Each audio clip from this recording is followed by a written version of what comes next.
I never thought helping my neighbors dig out from a blizzard would lead to forensic accountants, a district attorney, and the complete implosion of our homeowners association, but that's exactly what happened. My name is Sam, and for 15 years, I've lived in a quiet little subdivision called Oak Creek Meadows. It's the kind of place where you know your neighbors by name, where kids ride their bikes in the street until the fireflies come out, and where the biggest community drama usually revolves around whose petunias won the unofficial Neighborhood Beautification Award. I run a small landscaping and property maintenance business from my home. It's a good life. I'm my own boss, I work with my hands, and in a place with 4 very distinct seasons, there's always something to do. Mowing in the summer, leaf cleanup in the fall, and when the snow flies, I have a commercial-grade plow on my truck and a list of clients who depend on me. For most of the time I lived here, the Oak Creek Meadows Homeowners Association was more of a suggestion than a governing body. It was run by a rotation of old-timers who mostly just wanted to make sure the entrance sign was freshly painted and that the communal retention pond didn't turn into a swamp. Dues were low, rules were few, and common sense was the primary currency. If a neighbor's fence was leaning, you'd offer to help them fix it, not send them a violation notice. It was, for all intents and purposes, a peaceful and functional community. Then, Carol Miller moved in. She and her husband bought the corner lot house about 2 years before everything went sideways. They were retirees from some big city, and Carol seemed to carry the stress and suspicion of urban life with her like a shield. She was a woman who seemed perpetually wound tight, with a sharp gaze that was always scanning for imperfections. Within 6 months, she had attended every HOA meeting, pointed out dozens of procedural errors in the ancient, dusty bylaws, and effectively shamed the old board into resigning out of sheer exhaustion. She nominated herself for president, ran unopposed because nobody else wanted the headache, and won. And that's when the quiet suggestion of an HOA began to transform into a low-grade tyranny. The changes started small, almost laughably so. First came the emails, formatted in a stark, unforgiving font. Per Section 4, Subsection C, all residential waste receptacles must be stored out of public view except on designated collection days. Suddenly, you'd see people scrambling to drag their garbage cans back into their garages the second the truck rumbled away. Then came the Holiday Decoration Directive. Christmas lights could not be illuminated before the 1st of December and had to be completely removed by the 15th of January. Halloween decorations were given a strict 2-week window. A neighbor of mine, a cheerful guy named Dave, got a formal warning letter because his inflatable turkey for Thanksgiving was deemed seasonally inappropriate when it was still up on the last Monday of November. Most of us just grumbled and complied. It was annoying, sure, but it felt like the path of least resistance. Carol was a force of nature, a whirlwind of nitpicking energy, and it was just easier to move your trash can than to get into an argument with her. Her enforcers were 2 other board members she'd recruited, a mousy woman named Brenda who seemed terrified of her, and a self-important man named Gary who clearly enjoyed the sliver of authority. They would patrol the neighborhood in Gary's golf cart, clipboards in hand, looking for violations. A blade of grass too high, a garden hose not perfectly coiled, a child's bicycle left on a lawn overnight. The warning letters, printed on stern-looking HOA letterhead, became a grimly regular feature in our mailboxes. The sense of easy, neighborly trust was beginning to erode, replaced by a low-level anxiety. You started looking at your own property through Carol's critical eyes, wondering what you might have missed. My own business made me a particular, if distant, target of her scrutiny early on. I kept my truck and equipment pristine. My trailer was always parked neatly beside my garage, behind a fence as required by the old bylaws.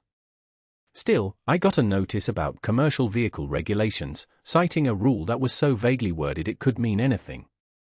I wrote a polite letter back, explaining that my business was my livelihood, that the vehicle was registered to my home address, and that I was in full compliance with the existing rules. I received a terse email in response. The matter is under review. It was a classic Carol move. No resolution, just the lingering threat of future action, designed to keep you on edge. For a while, that was the extent of our interaction, a cold war of passive-aggressive oversight. I continued to be a good neighbor, and she continued to be the neighborhood's self-appointed warden. That uneasy truce held until the winter the meteorologists started calling the snowpocalypse. The storm came in hard and fast, a genuine blizzard that dumped nearly 3 feet of dense, heavy snow on us in less than 24 hours. It was the kind of snow that paralyzes a region. The city plows were overwhelmed, focusing only on the main arteries. Residential streets like ours were completely buried, impassable mounds of white. For me, a storm like this was a call to action. It was my job. But it was also just what you did as a neighbor. I was up before dawn, the world outside my window a silent, blue-white landscape. I fired up my heavy-duty pickup, the diesel engine rumbling to life in the frozen air. The plow on the front was a serious piece of equipment, an 8-foot V-plow that could cut through deep drifts like a hot knife through butter. I cleared my own driveway first, a long, sloping path to the street. Then, I turned my attention to the road. Our little cul-de-sac was a complete mess. I started carving a path, pushing the massive piles of snow into the grassy median at the center of the circle. It was slow, methodical work, but deeply satisfying. With each pass, a bit of civilization was reclaimed from the wildness of the storm. As I worked, my next-door neighbors, the Hendersons, came to their window. They were a sweet elderly couple, both in their late 80s. Mr. Henderson had a heart condition, and I knew his wife, Eleanor, worried constantly about getting him to the hospital if something happened. Seeing my truck was clearly a relief to them. Eleanor gave me a little wave. I gave her a thumbs up and made their driveway my next priority. I carefully cleared a path right up to their garage door and then used a shovel to clear their front walk. When I was done, Eleanor opened the door a crack, the warm air from her house steaming in the cold. "Sam, you are a lifesaver," she called out, her voice trembling slightly with gratitude. I was so worried. "How can we ever thank you?" "Don't you worry about it, Eleanor," I shouted back over the engine's idle. "Just stay warm. I'll get the whole street." And that's what I did. I spent the next 4 hours plowing our entire cul-de-sac and the main road that connected us to the rest of the subdivision. Other neighbors emerged, bundled up against the cold, offering me coffee, waving their thanks. It felt good. This was what a community was supposed to be. People helping people. It wasn't about contracts or money, it was just about digging out together. By mid-morning, our little section of Oak Creek Meadows was the only one that was fully passable. I was just finishing up, pushing back the final pile at the entrance to the street, when I saw her. Carol Miller was marching down the middle of the cleared road like a general inspecting her troops. She was wearing an expensive-looking ski jacket, her face a mask of grim disapproval. She stopped right in front of my truck, forcing me to put it in park. I rolled down my window, the cold air rushing in. "Morning, Carol," I said, trying to keep my tone neutral. "Bit of a storm, who?" She ignored the pleasantry.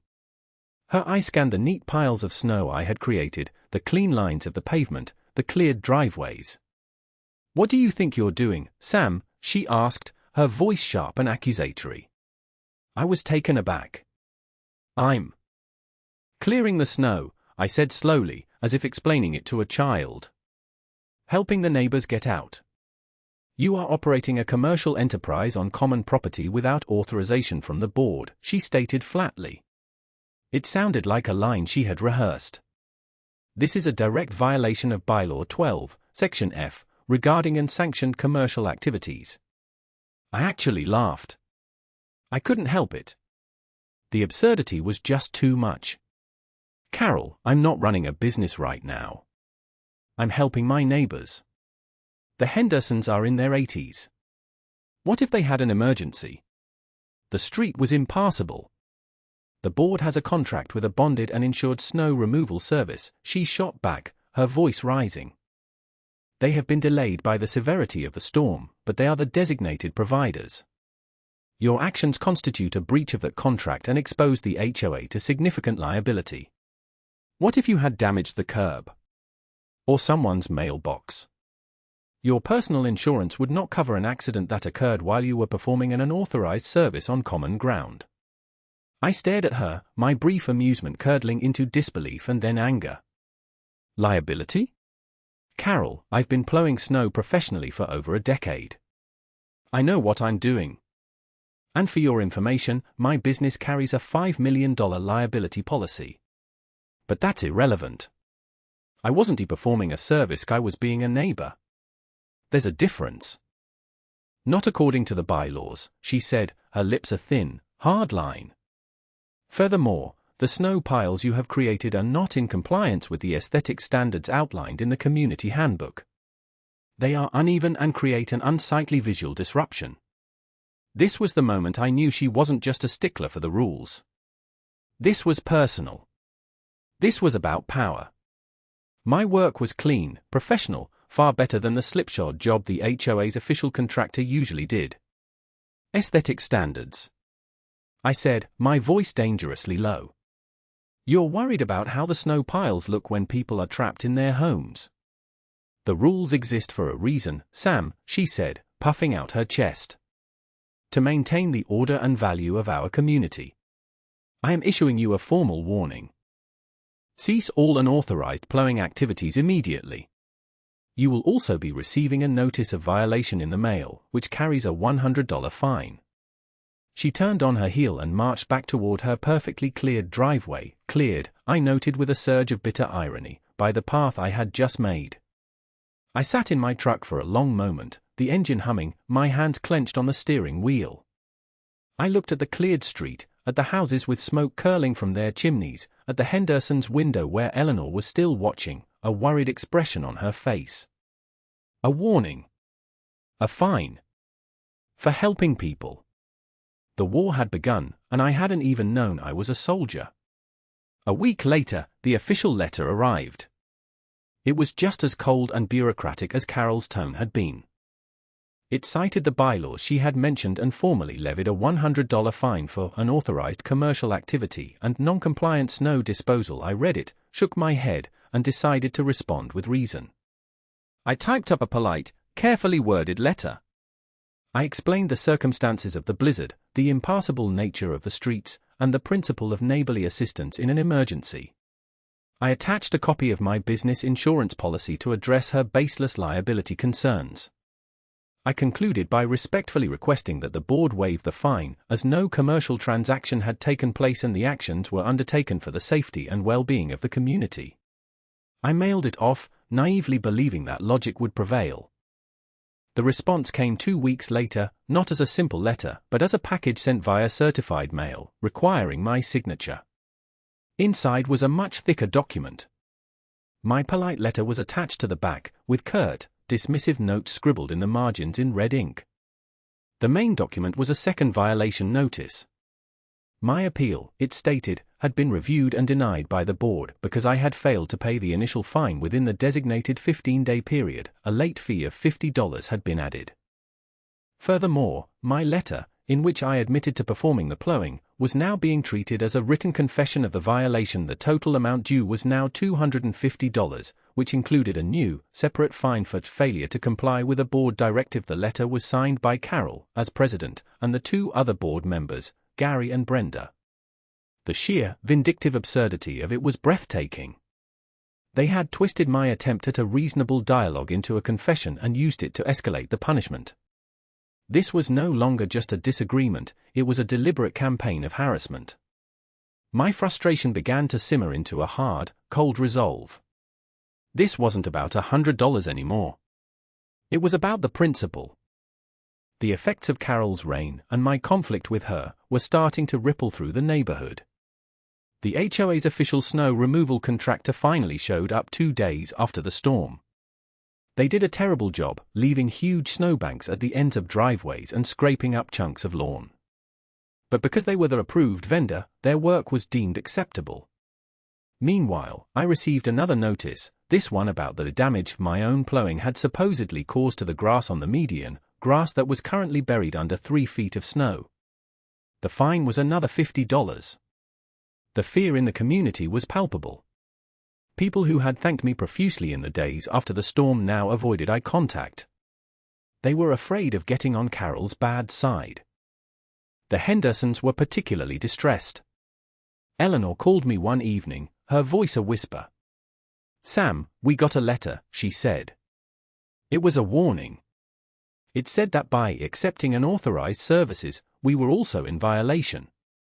It said we could be fined next time. I told her not to worry, that it was nonsense, but I could hear the anxiety in her voice. Carol wasn't just punishing me, she was intimidating the very people I had tried to help, weaponizing their vulnerability against me. That was the final straw. This petty tyrant was actively harming elderly residents and fostering a climate of fear over a simple act of kindness.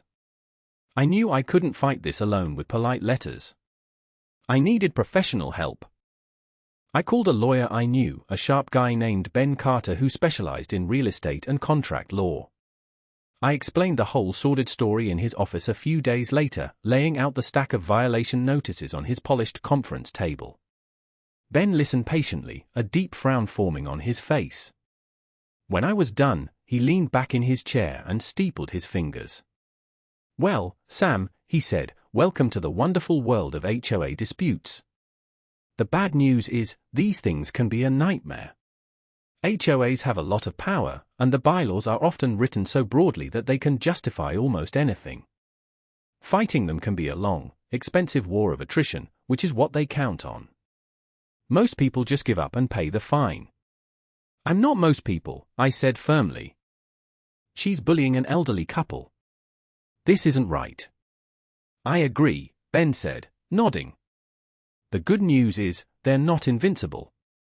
Their power comes from the bylaws, and they have to follow those same bylaws themselves. Tyrants like this Carol person often get sloppy. They get so focused on enforcing their will that they neglect their own procedural duties. That's where we can find leverage." He picked up the certified letter. "For instance, their process for denying your appeal. Was there a formal hearing? Did you have a chance to present your case to the full board?" "No," I said. "I just got this letter." "Interesting," Ben mused.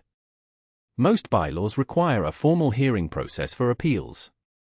If they didn't follow it, their ruling is invalid. It's a small crack, but it's a start." He laid out a strategy. "We would start by formally challenging every single fine on procedural grounds. We would also request a massive amount of documentation under the provision in the bylaws that gave every homeowner the right to inspect the HOA's records, meeting minutes, financial statements, vendor contracts, everything. It'll be a mountain of paperwork," Ben warned. "But it serves two purposes. First, we might find more procedural errors. Second, it signals to them that you're not going to be an easy target. You're going to be a massive pain in their neck." Armed with a plan, I felt a renewed sense of purpose. I wasn't just reacting anymore, I was fighting back. The first step was to see if anyone else was willing to join the fight. I thought about who else had been on the receiving end of Carol's petty enforcement. I remembered hearing about the Garcia family, who had been forced to repaint their brand new fence because the shade of beige was 1/2 tone off the approved community palette. And the Chengs, a young couple who had been hit with repeated fines for their meticulously kept vegetable garden, which was deemed a non-ornamental horticultural installation. I approached them cautiously, not wanting to put them on the spot. I first spoke to Miguel Garcia when I saw him out washing his car one Saturday. I explained my situation and what my lawyer had advised. To my surprise, his face lit up with a grim sort of excitement. "Man, I'm so glad you came to me," he said, putting down his sponge. "We've been dealing with this for months. She made us use the HOA's approved painter to fix the fence, and the guy charged us 3 times the market rate. We were furious, but we didn't know what to do." My conversation with the Chengs yielded a similar story. They had been forced to use an HOA-approved landscaper to deal with their vegetable garden violation. The landscaper had charged them an exorbitant fee to install a few ornamental shrubs in front of the garden to hide it from the street. It felt like a shakedown, Susan Cheng told me, her husband nodding beside her. "We love our garden. We grow food for our family. And they treated us like we were running a junkyard." That night, the 3 of us, Miguel, Susan, and I, met in my kitchen. We spread our violation notices and invoices out on the table. A pattern began to emerge. In all our cases, the solution to the problem involved paying a premium fee to a vendor specifically recommended, or in their cases, mandated, by Carol's board. The painter the Garcias were forced to use was Miller-approved painting. The landscaper for the Chengs was Oak Creek Premium Landscaping. My own supposed violation was trumped by the contract with Blizzard Busters Snow Removal. It was Miguel who noticed the crucial detail. "Look at the invoices," he said, pointing a finger at the paper. "The address for Miller-approved painting is just a post office box in the next town over. Same for the landscaper." We did a quick search on our phones.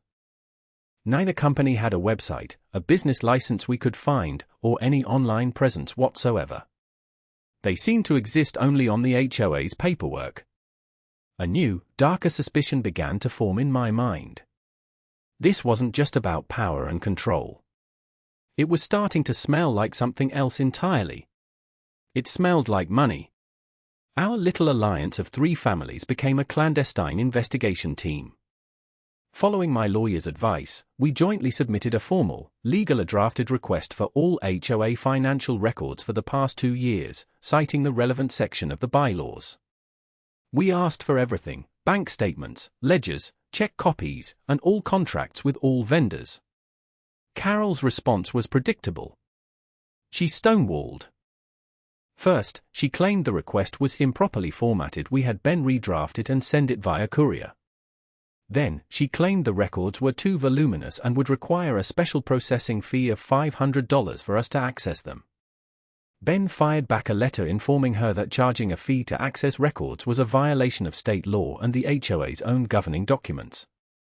The back and forth dragged on for weeks, a frustrating exchange of legal letters. Carol was clearly trying to wear us down, hoping we'd give up. But her resistance only strengthened our suspicion. People with nothing to hide don't fight this hard to keep secrets. It was during this period of stonewalling that we got a crucial piece of help from an unexpected source. Arthur Henderson, Eleanor's husband, had been on the HOA board back in the early days. He was frail, but his mind was as sharp as a tack. He called me over one afternoon, having heard from his wife what we were trying to do. "Carol's giving you the runaround on the books, eh?" he said, his voice a gravelly rasp.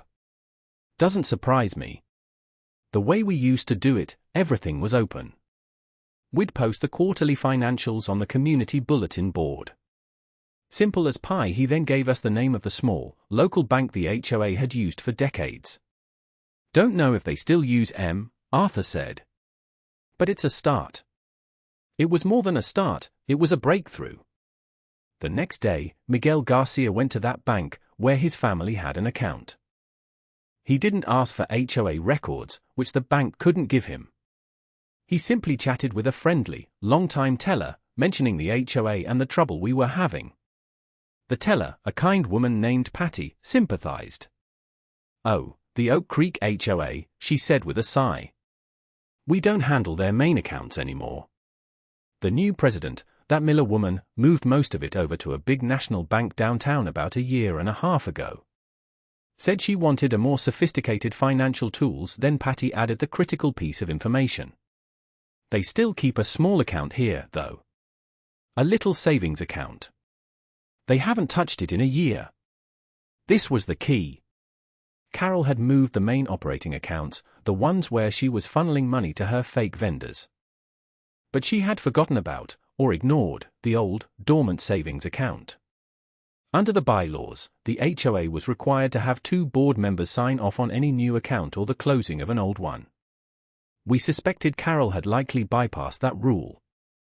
Ben Carter's legal gears started turning. We now had evidence that Carol had unilaterally moved funds and changed the HOA's long-standing financial arrangements, likely without proper board authorization. This was a major breach of her fiduciary duty. Armed with this, Ben filed a formal petition with the court to compel the release of the financial records, not just from the HOA, but directly from the big national bank Carol was now using. The petition cited suspected financial mismanagement and breach of bylaws. Faced with a court order, Carol had no choice. She could no longer hide. The day we got the records was a day I'll never forget. The bank sent a thick stack of statements and check images to Ben's office. The 3 of us, me, Miguel, and Susan gathered around his conference table. At first glance, the records looked plausible. There were payments to a landscaping company, a painter, a snow removal service. But the names were the ones we already knew: Oak Creek Premium Landscaping, Miller-approved painting, Blizzard Busters snow removal, and the payments were huge. Tens of thousands of dollars over the past year and a half. This is where it gets interesting, Miguel said. He had called his cousin, a forensic accountant named Hector, who had agreed to look at the documents for us as a favor. We put him on speakerphone. "Okay, guys," Hector's voice crackled through the phone. "I see the payments. Now look at the check images. Who endorsed them?" We shuffled through the copies. On the back of every check, a signature. It was slightly different each time, but the handwriting was clearly the same. And more importantly, the checks were all deposited into accounts at the same bank, a different one from the HOA's main account. "Okay," Hector said. "Now, I did a little public record search on those company names. They're all registered as sole proprietorships. All three of them were registered on the same day about 18 months ago." He paused for dramatic effect. "And they're all registered to the same person. A man named Martin Miller." A stunned silence filled the room. "Miller?" I asked. "Any relation to Carol?" "He's her brother," Hector confirmed. "I found his social media. There are pictures of them together at a family reunion last year. He lives 2 states away. My friends, you found it. This is textbook embezzlement. She created fake vendor companies in her brother's name, charged the HOA inflated prices for services, and then funneled the money to him. She was bleeding the HOA dry." The revelation was staggering. It wasn't just about petty rules and power trips anymore. This was a criminal enterprise. Carol wasn't just a tyrant, she was a thief, stealing from all of us, from her neighbors. The fines, the harassment, it was all a smokescreen, a way to assert her authority and distract everyone while she was raiding the treasury. Her rage at me for plowing the snow for free suddenly made perfect sense. I wasn't just violating her aesthetic standards, I was disrupting her scam. Every time a neighbor helped another neighbor, it was one less opportunity for one of her fake companies to submit an invoice. With Hector's preliminary findings in hand, our strategy shifted from defensive to offensive. We weren't just fighting fines anymore, we were exposing a crime. Ben Carter advised us that the next step was to bring this information to the entire community. We used a provision in the bylaws that allowed a certain percentage of homeowners to call for a special meeting. We went door to door, armed with our petition and a carefully worded summary of the situation. We didn't accuse her of a crime outright, we simply stated that we had discovered serious financial irregularities and that the board, led by Carol, had repeatedly refused to provide transparency. The years of pent-up frustration in the neighborhood worked in our favor. People were tired of the petty notices, the constant feeling of being watched, the erosion of their community spirit. We got more than enough signatures in a single evening. The special homeowners meeting was scheduled for a Thursday night in the rented conference room of the local library. The air in the room was electric with tension. It was the largest turnout for an HOA meeting in the history of Oak Creek Meadows. Every single seat was filled, and people were standing along the walls. This wasn't the usual handful of retirees, it was everyone. Young families, working couples, long-time residents. Carol and her 2 board cronies, Gary and Brenda, sat at a table at the front of the room, looking flustered and defensive. Carol tried to open the meeting with her usual procedural nonsense, talking about the agenda and minutes from the last meeting. But the crowd was restless. Someone from the back shouted, "Just get to it, Carol. We want to know where our money is going." That was our cue. Ben Carter, acting as our representative, stood up. He calmly and methodically laid out the timeline of events, our initial, simple requests for financial clarity, the board's months of stonewalling, the resistance at every turn. Then, he presented the facts we had uncovered from the bank records. He didn't use the word embezzlement, he didn't have to. We have records showing payments totaling over $75,000 in the last 18 months to 3 companies, Ben announced, his voice echoing in the silent room. These companies all appear to be owned and operated by the same individual, a close relative of our board president, Carol Miller. A collective gasp went through the room. Carol's face went white, then a blotchy, furious red. "That is an outrageous lie," she shrieked, jumping to her feet. "These are legitimate, board-approved vendors who have provided excellent service to our community. This is a personal attack, a smear campaign by a few disgruntled residents who don't like being held to the same rules as everyone else." "Then you won't mind explaining these," Miguel Garcia said, his voice steady and strong. He stepped forward and used the library's projector to display copies of the invoices from the fake companies next to quotes from 3 legitimate, local companies for the same services. The difference was astronomical. The Miller-approved painter had charged $9,000 for a job that a local crew would have done for $3. Blizzard Busters had charged the HOA $5,000 for a single snow clearing, a job that a real contractor would bill at less than half that. The evidence was clear and damning. The numbers didn't lie. Carol began to sputter, her composure completely shattering. "This is illegal. You obtained these documents illegally. I'll have you all sued for slander." Her 2 allies on the board were crumbling. Brenda looked like she was about to cry. Gary was staring at his shoes, refusing to look at anyone. He had clearly been a useful idiot, too blinded by his own self-importance to see what was happening. It was then that the back doors of the conference room opened. 2 uniformed police officers and a man in a suit, who I later learned was an investigator from the district attorney's office, walked in. Ben had informed them of the meeting and the evidence we were presenting. The investigator walked calmly to the front table. "Carol Miller," he asked, his voice quiet but carrying immense authority. "We have a warrant to seize all financial records, computers, and documents related to the Oak Creek Meadows Homeowners Association." The collapse was total and immediate. Carol let out a strange, strangled noise, a mix between a sob and a scream of rage. She pointed a trembling finger at me, at Miguel, at Susan. You've ruined everything," she wailed, as the officers began to box up the files and laptops on the table.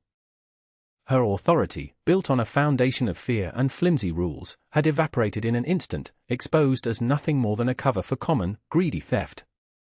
The community sat in stunned silence, watching the petty tyrant of Oak Creek Meadows be dismantled by the quiet, inexorable power of the truth. The aftermath of that explosive meeting was swift and decisive.